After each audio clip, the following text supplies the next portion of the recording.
Vamos a hacer un breve recorrido por la vida de Max Weber. Somos alumnas del ITESO, de la carrera de Ciencias de la Educación. Max Weber nació el 21 de abril de 1864 y murió el 14 de junio de 1920. Tal vez estas fechas digan poco a un lector del siglo XXI, pero situándolas en su contexto histórico, se verá que fue testimonio de la creación del imperio, en 1871, de su hundimiento, en 1918, y del nacimiento de la República de Weimar, en 1919, a la redacción de cuya constitución contribuyó decisivamente.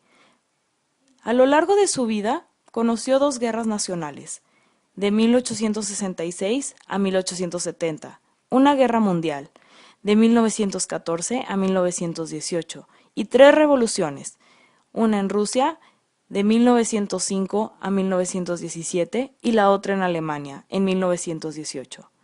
Su disección de la sociedad burguesa es una consecuencia de su conocimiento vivo de la historia y de su experiencia inmediata de la transformación del mundo cultural que había sido el de los grandes propietarios latifundistas prusianos alburguesados, llamados los Junkers, y acabará siendo el de las tensiones obreras y el ascenso de la socialdemocracia. Procedente de la burguesía intelectual liberal, hijo de un jurista y político destacado del Partido Liberal Nacional en la época de Bismarck, nació en el seno de una complicada familia de intelectuales y empresarios y formando en la brutal cárcel de hierro de la universidad de su época, que le provocó sus conocidas depresiones y una muerte prematura a los 56 años de edad. Weber es testimonio del análisis de la concentración industrial, concern, y de las consecuencias ideológicas de la modernidad económica que hereda tanto como una transforma radicalmente el viejo panorama ideológico protestante. Su análisis de la religión, de la política y de las formas de legitimización son indisociables del cambio que experimenta Alemania y casi Europa occidental entera, en 1864 y 1920. Como sociólogo, Weber ofrece un testimonio de primera mano sobre la crisis de la tradición prusiana, aristócrata, autoritaria, patriarcal, y el surgimiento de los estados modernos, de democracia representativa, burocráticos, legal, racionales, etc. La Alemania de su tiempo vive unos cambios sociales, históricos y culturales profundos que harán posible que por primera vez la modernidad tome conciencia de sus límites y de la distancia entre su marco jurídico y la realidad social. Sociólogo alemán, nacido en Erfurt, Prusia, en 1864, muere en Múnich, Bavaria, en 1920. Max Weber estudió en las universidades de Heidelberg, Berlín y Gotinga, interesándose especialmente por el derecho, la historia y la economía. Las primeras investigaciones de Max Weber versaron sobre los temas económicos, algunas de ellas realizadas por cuenta de los intelectuales reformistas conocidos como socialistas de cátedra. Desde 1893 fue catedrático en varias universidades alemanas, fundamentales en Heidelberg, salvo los años 1898 y 1906, en que, aquejado de fuertes depresiones, dejó la enseñanza para dedicarse a viajar y a investigar. En 1909 fundó la Asociación Sociológica Alemana. Fue un gran renovador de las ciencias sociales en varios aspectos, incluyendo la metodología, a diferencia de los precursores de la sociología. Weber comprendió que el método de estas disciplinas no podía ser una mera imitación de los empleados por las ciencias físicas y naturales, dado que en los asuntos sociales intervienen individuos con conciencia, voluntad e intenciones que es preciso comprender. Propuso el método de los tipos ideales, categorías subjetivas que describen la intencionalidad de los agentes sociales mediante casos extremos, puros y exentos de ambigüedad, aunque tales casos no se hayan dado nunca en la realidad. Weber puso así los fundamentos del método de trabajo de la sociología moderna y de todas las ciencias sociales, a base de construir modelos teóricos que centren el análisis y la discusión sobre conceptos rigurosos.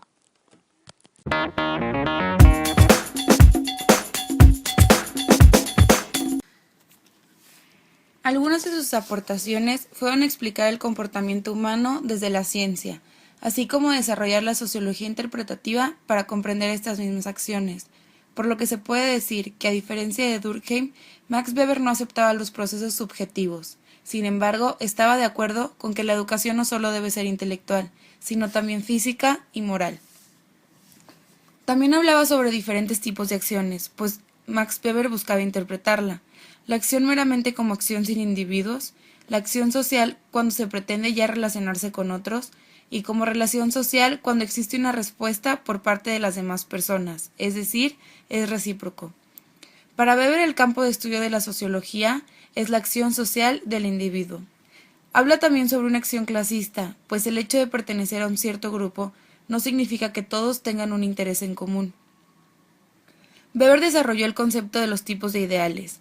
Estos los ve como una construcción mental que se forma exagerando y acentuando uno o más rasgos de la vida observable, y también como un instrumento para analizar situaciones históricas o de problemas concretos. Otro punto importante es la estructura del poder, algo en lo que Weber hace énfasis, pues es de ahí de donde surgen los tipos de poder, quienes tienen gran peso en la socialización de una persona. Como se sabe, Max Weber distinguió tres tipos de denominación basada en diferentes fuentes de legitimidad: la legal, la tradicional y la carismática. La dominación legal es típica de las sociedades modernas y se manifiesta en el ejercicio de la autoridad mediante el atacamiento de leyes previamente estatuidas y aceptadas por los miembros de la sociedad. Se obedece a un individuo, al burócrata, no en virtud de un derecho propio que le confiere su nacimiento. La dominación tradicional, propia, mas no exclusiva, de la era patriarcal, del mundo medieval y de los sultanes otomanos, el señor es quien ordena y los que obedecen llevan el aliento del súbdito. La dominación carismática, la temida adversaria de las autoridades, legal y tradicional, funda su influencia en las dotes sobrenaturales de las personas o de las instituciones, en el heroísmo, en las facultades mágicas, en el don de la revelación. Como ocurre con las construcciones teóricas de Weber, la elaboración anterior es una construcción típico-ideal, que ayuda a orientar la observación de los hechos y de las situaciones concretas. La relación de poder que determina posiciones en el mercado o situaciones de clase ordenadas jerárquicamente se funda en las conductas de los actores, en el sentido que estos den a sus acciones, el cual depende a su vez de sus cualidades personales, de su competencia y de su propia constitución individual. Weber define la acción social cualquier tipo de proceder humano que significativamente se oriente por las acciones de otro, las cuales pueden ser presentes o esperadas como futuro. Se considera que produce el hecho social. Para Max Weber, la estratificación designa la forma en que se distribuye el poder en una comunidad. El poder significa la probabilidad de imponer la propia voluntad dentro de una relación social, aun contra toda resistencia y cualquiera que sea el fundamento de esa probabilidad. Para Weber, el poder puede ser de tres distintos tipos: económico, social y político.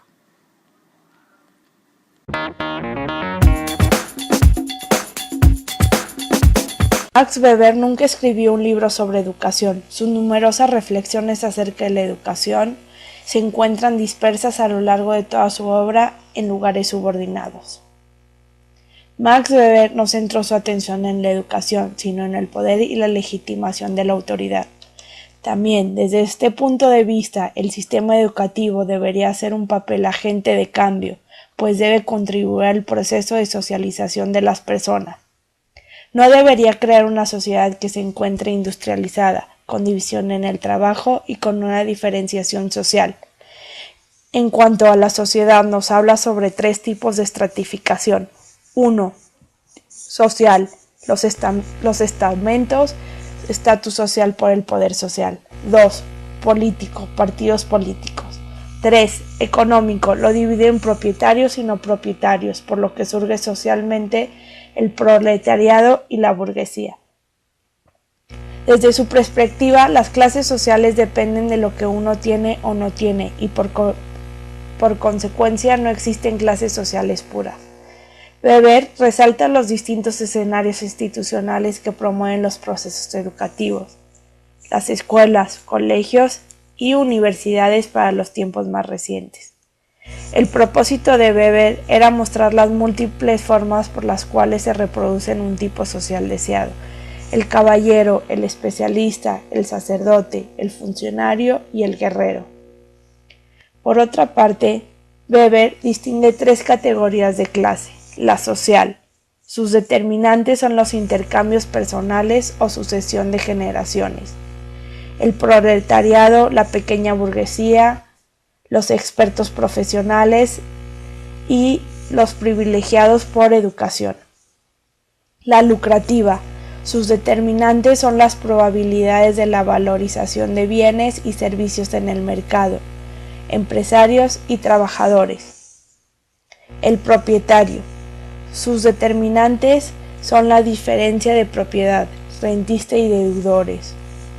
El enfoque interpretativo trata de descubrir el significado de la acción humana, entendido que los hechos sociales son generados por personas libres. No utiliza la estadística, sino la historia. Para Weber, las clases constituyen la jerarquía específica del orden económico.